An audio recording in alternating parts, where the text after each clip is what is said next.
I'm with Rabbi Leo Dee, and we're talking about his new book, The Business Case for Israel. Now, Rabbi Leo, what is the book about? So the it really is a reaction to October the 7th, when I was invited to speak in many American and Commonwealth Jewish communities after the war kicked off as a speaker they perceive could give them a bit of strength after October the 7th and the tragedy, and maybe shed a little bit of light on where things were going. And as I traveled around Jewish communities around the world, I realized that really the message they need to hear is that they should be here in Israel with us. As you know, there's a large diaspora of Jews. Probably just under 50% of Jews now in the world live outside of Israel. And as we know, the Bible states very clearly that Israel is the home for Jews, and these Jews have stayed behind despite all the changes that have happened over the last 75 years of the state. And so I started speaking about Aliyah, basically Jewish immigration from diaspora, Jewish immigration into Israel. And I came across an interesting phenomenon. And the phenomenon was that people didn't really have biblical arguments, even religious Jews, as to why they weren't coming. Their arguments were completely based on comfort.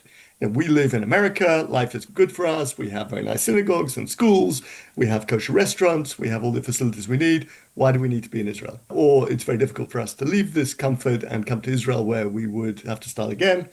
And it struck me that they're missing the point completely, because not only should they be looking at this from a religious perspective and not from a financial perspective, but actually, even from a financial perspective, the Israeli economy is so much better for them as well. So the book is really about why Israel is a better place, both financially, but also for the future of their families to be. And I think it also plays very much into the Christian story, because Christians understand, believe we Jews should return back to Israel, and is what will bring the Messiah. And so that's really the theme of the book. Now, October the 7th was damaging to the Jews here in Israel. Did it affect businesses outside of Israel? Because obviously the pro-Palestinian groups were out. So was that affecting businesses outside? You're talking about Israeli businesses. Yeah, Jewish businesses, yeah. Jewish business. I don't think so. The strange thing about October the 7th, which I think confounded everybody, was that actually the economy has actually grown substantially in Israel since the beginning of the war. And nobody could have predicted this. There were at one point over 400,000 reservists on the battlefields of Gaza and Lebanon. And that meant that many companies here in Israel were working pretty much depleted of staff. And yet the economy grew faster than America, Britain, and Europe during the last 3 years of this war. So I guess one could say that's a miracle, because there's not many logical explanations why that should be. Yeah, I'm just thinking, can you understand that? Because even tourism is a big part of Israel, and no tourists were coming to Israel during the war. So how did this? No tourists were coming. What's interesting is that because of the strength of the shekel, which is something else which is really bizarre, that actually the shekel has strengthened dramatically over the last 3 years. As you know, coming from England, it's strengthened by 10, 15%, and against the dollar by 20% over the last year. What it means is that because of the restricted number of flights, because of the war, Israelis had to have their vacation in Israel. So before the war, many Israelis were spending their shekels outside of Israel. And because of the war, they were spending it inside of Israel. So actually, many of the hotels were equally packed, but with a very different demographic. So it used to be many Christians. We had 3 million Christians coming, as you know, just before the year before the war broke out. It was the peak year for Christian visits to Jerusalem. And suddenly that dropped to almost nothing. But actually, the hotels have been full with Israelis who can't go on vacations abroad, and they've been vacating here in Israel. So I think that's really supported the tourism industry. What sort of businesses do best in Israel? Well, clearly, high tech is the backbone of the Israeli economy. And what's very interesting is you might have read the book, The Startup Nation by Dan Sino. He wrote it about, I think, 5, 10 years ago, where he points out that Israel is this great nation that has a lot of startups. And he explains why, through the character of the people and also the biblical nature of the country, why that should be. But I think one of the things that is interesting from Israel's perspective is that we are now on the brink of a new technology, AI. And AI, obviously, is something which is affecting every single one of us. I'm sure in your line of work, Paul, you're using it as well for editing and so forth. And people use it for writing and for programming, for everything today. And I heard a few months ago an expert in AI being asked the question, what is the main skill that will be useful in a world of AI? And he answered in one word, he said, entrepreneurialism. He said, because at some point soon, you'll be able to have 1 million workers at your fingertips for free. And the only question will be, what are you going to ask them to do? And that is the job of the startup sort of entrepreneur. The same week that I heard this guy say that, Elon Musk stood up at a technology conference in California and he said, there's one country in the world that has the highest number of startups per capita, and that's Israel. I've seen recently, actually today, I was looking at a post and somebody was saying that there are two places in the world that venture capitalists today must invest. It's America and Israel. So Israel is really at the forefront of AI technology, not investing heavily in data centers like much of the world. So it's not the heavy capital expense type of stuff, but it's the brain stuff. There was a company just started, Descartes. It was bought out for $7 billion after, I think, 3 years with 100 employees. Two Wow. guys, both ex-army.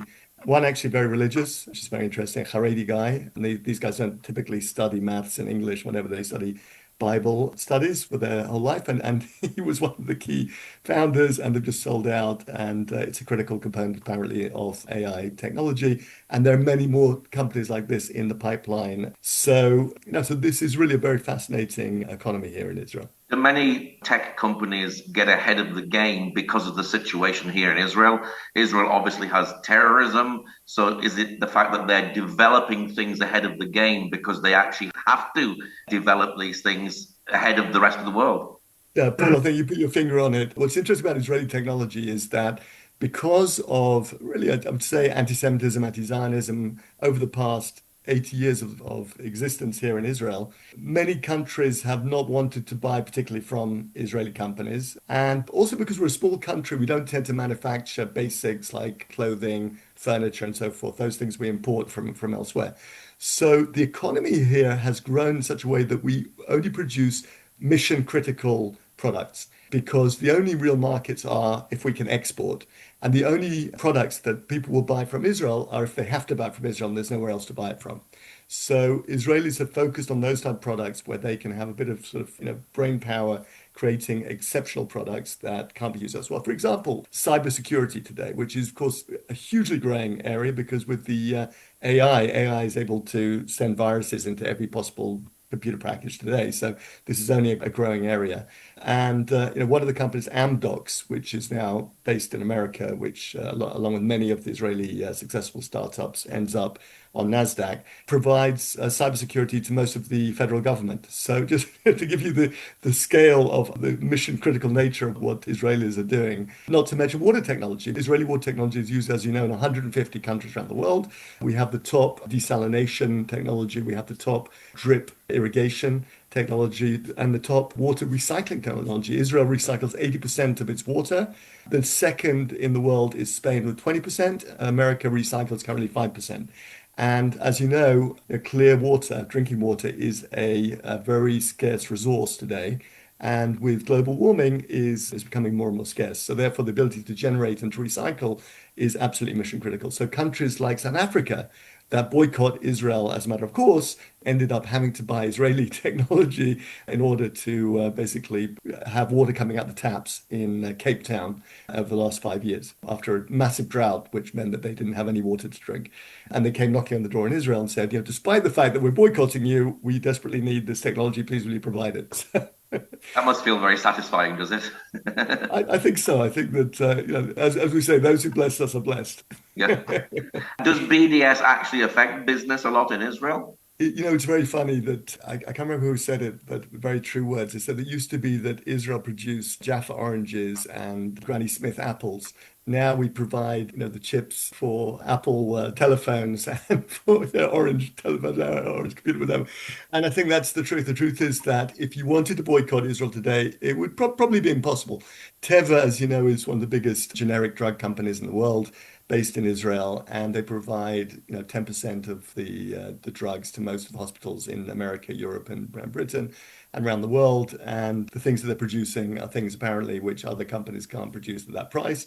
And you could boycott them, but it would just increase the cost of your national health service, which is what Britain has found recently when they thought about boycotting Israel. You would have to close every computer and every telephone that you have in your home and throw it away. You'd have to, again, put a lot of the drugs and treatments that you have from the hospital, away as well. It's no longer, that easy to boycott Israel because really Israel is inside many products as well as being, the prime producer. Generally, a critical aspect, a chip or component of a product is made in Israel, but not the whole product. So really, we should actually be encouraging people to say, yeah, boycott Israel, boycott absolutely everything, and then go and live in a cave like Osama bin Laden.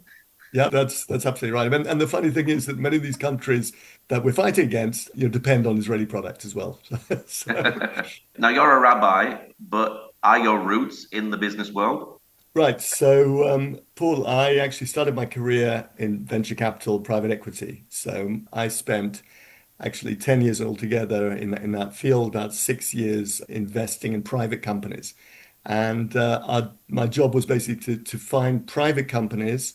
And with the $1 billion fund behind us, we would invest in those companies or buy them. We would grow them over 3 years or 5 years, and then we would sell them off either to another company or we would float them as a public company on the stock exchange until one day I was promoted to director of that company. And the next day I quit and went to Israel for 4 years in order to become a rabbi.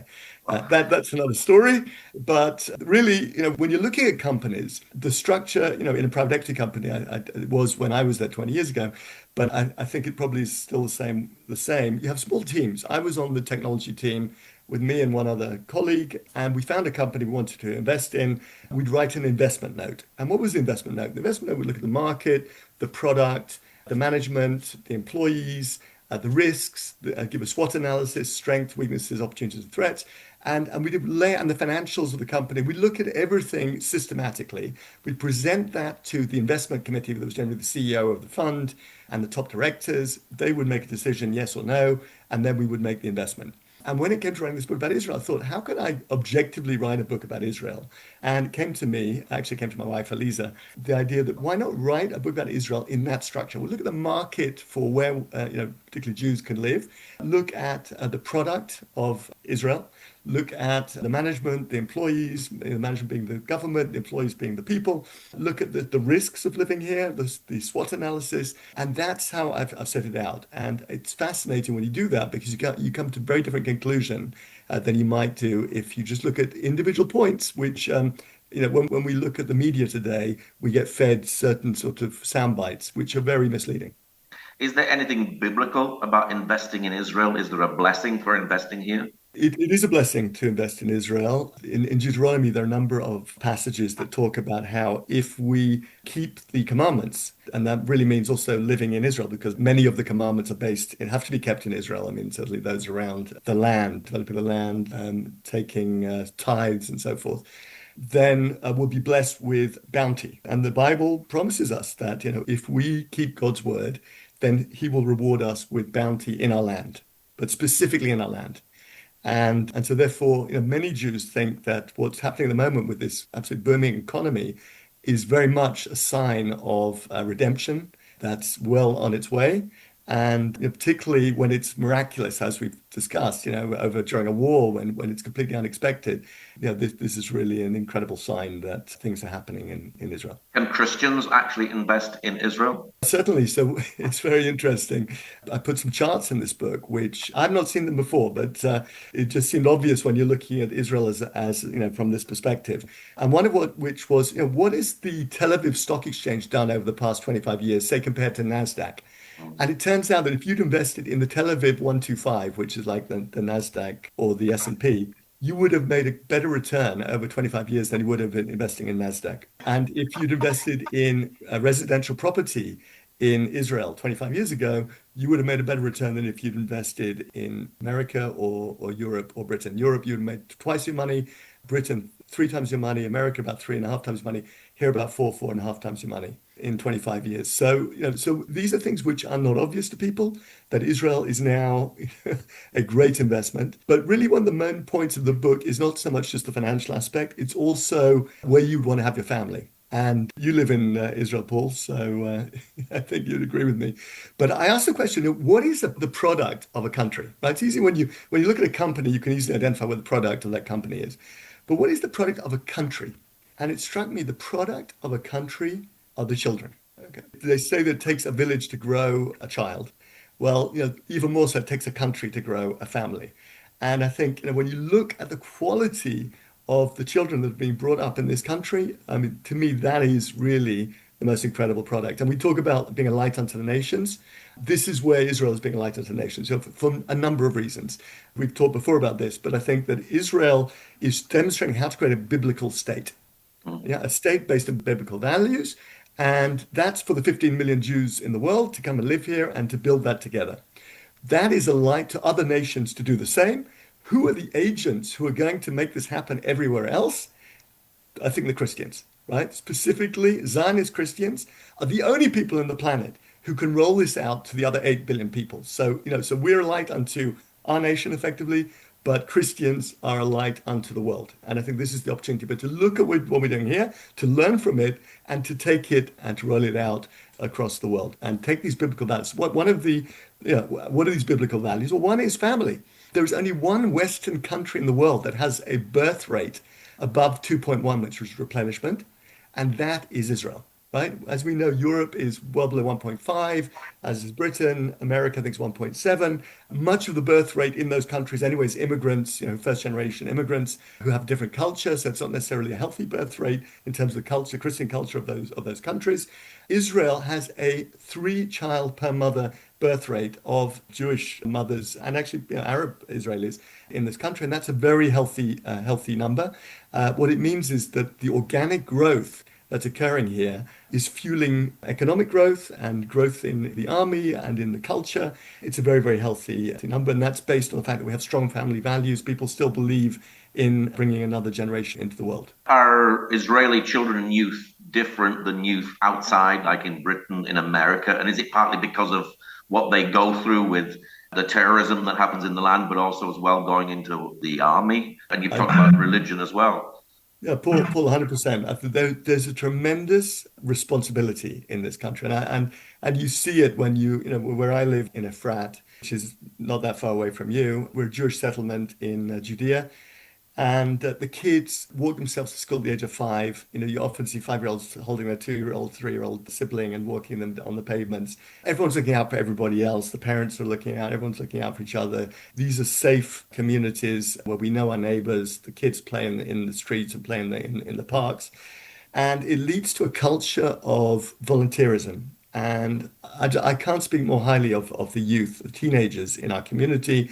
They're constantly volunteering to help others in different projects. There are youth groups here that go on. 80% of the kids are connected to youth groups where teenage kids are looking after younger kids on a Saturday afternoon or on a Tuesday evening, arranging activities for them. They're volunteering, helping elderly people, helping disabled people. My son volunteers for Magen David Adom, which is the Israeli Red Cross, 2 or 3 times a week now, even though he's at high school and he takes off 8-hour shifts. And there's just this culture. And then, of course, once they finish school, they're expected to do either national service or army service for 2 or 3 years. And that's a given. And so you see 16-year-old, 17-year-old boys working out in the exercise parks and around a frat, training in order to get into the elite units in the army. You see girls 18 to 20 volunteering in these national service jobs where they're literally changing people's lives. They're working. My daughter Karen was working with kids at risk for 2 years, where kids from abusive households were put in flats, 10 at a time, with a religious couple looking after them, and a couple of these 18-year-old girls coming in every morning to get them up for breakfast, take them to school, do their homework with them afterwards. And literally you see the transformation in these kids' lives, which just couldn't happen any other way. There's just amazing things happening all over this country, and the kids are involved. I mean, I think the necessity, because of the fact that we're always at war, there's a value to teenagers because they're not in, and they're used as, they have a use, they have a purpose. And I think that, adolescence, I heard once, is a modern invention, right? In other words, 100 years ago, your kids at the age of 6 would start going to work in a sweatshop or whatever it was. They didn't have time to worry about their identity and have a midlife crisis at the age of 15. And yet today, because we treat kids, we treat adults as kids until the age of 25 when they come out of university, we have all these problems and psychoses that people have. But when you treat kids as adults, from the age of 12, 13, when their body is telling them that they're really grown up, and you start giving them serious responsibility, guess what? They step up into it and they become adults and they become mensches. They become really, incredible human beings. And that's what we see in this country. So there's a culture of giving responsibility and expecting people to stand up to it. And majority of these kids really thrive in that environment. Yeah, I saw that myself when there was an Iranian missile attack. It was the young people that were going out and clearing the homes that had been affected by the missile attack. So there really is a volunteer basis here, isn't there? My daughter Tally has just finished 2 years in her army service in the Air Force. And we went to her ceremony for her ending of her service. And we went to the Tel Nof Air Force Base where we met her colleagues who were pilots of F-15 aircraft that have been attacking Iran and Syria over the last 2, 3 years. And these are boys of 25 to 30 who are flying these jets. The girls who are supporting them in the control rooms are all 18 to 20-year-old girls. And I'm standing there, I'm like the adult in the room. And these are, military heroes, who are my kids' age. Well, And it's unbelievable. I mean, there was a practice that they did with the American Air Force. Tali was involved in about 6 months before the first attack on Tehran. And Tully met her equivalent in the American Air Force, and he was a 45-year-old lieutenant. And I said to her afterwards, I said, the only difference between you and him, Tally, is that you have more operational experience than he will ever have. yeah. Well, And it's true. At the age of 20, she has more operations, which spent 2 years in the war, controlling literally tens of flights every day. And she is, world class at what she does. But she's literally, thank God, she's getting married next week and starting a career in medicine, hopefully in the next over the next year or two. But that's just what she's done in the meantime. yeah. Well, why did you want to write this book? So I think that, it's very sad, but obviously there's a lot of bad news about Israel. There's a lot of lies about Israel. This whole term genocide, which is a Mm. complete lie. As we know, the only genocide that took place in the last 3 years was on the 7th of October when thousands of Arabs came over from Gaza and massacred Jews in cold blood. And yet the world seems to have labeled Israel as a genocidal nation because we're defending ourselves against this terror. And what I've done is I've steered clear of all this discussion because I think the argument for Israel is just objective. It's objective. You can look at what's being achieved here, what Israel is doing for the world, and one can be proud and understand and get a glimpse of how Israel is already a light unto the nations. And actually, at the end of the book, Paul, I think maybe some of your listeners might be interested. There's a whole assessment, biblical assessment from throughout the Old Testament, through all the rabbinical writings as well, of how Israel is the home for Jews and how Jews have to return here and help them. The message of the Bible is that Jews have to return home in order to bring the next stage of redemption. And I think that's a critical learning for Jews, critical learning for Christians. And what I try and do is point that out by going through the prophets and going through the Old Testament and the 5 books of Moses and explain how that is the theme that runs, throughout the book. What's your prayer for the book? What's your It's prayer for the book? My prayer for the book is that it will help to change people's attitudes toward Israel, to wake them up to, what is really happening here and where the whole world has to move towards. This is a book that lays out what Israel's doing right and what other countries could do in order to emulate the things that we're doing right. And I think that, as we said before, those who bless us are blessed, those who curse us are cursed. Those who learn from what we're doing right are blessed. Those who choose to ignore it because they have, anti-Semitic views are cursed because, they'll continue doing the wrong thing. The world is changing dramatically. Israel, because I said it's a small country and it's a very dynamic country, is pivoting in all the right directions. If anyone, any country in the world wanted to see what they could be doing better, it would be worth learning from Israel at this point. And I'm happy to write that down. And I'm happy for people to open the book and to learn what they can, which is relevant to their lives and to their countries, because it's no secret. It's just that, there are people out there there who don't want to learn from Israel. But then there are great people like yourself, Paul, who, are here and want to learn as much as you can. Where can people get a hold of your book? It's available on Amazon, The Business Case for Israel. And I have to say, I've been delighted by some of the comments I've had already from people, Christians and Jews, over the last month that it's been out there. And I really hope that people will enjoy it and and take what they can from it. Well, Rabbi Leo, thank you very much for sharing today. Thank you, Paul.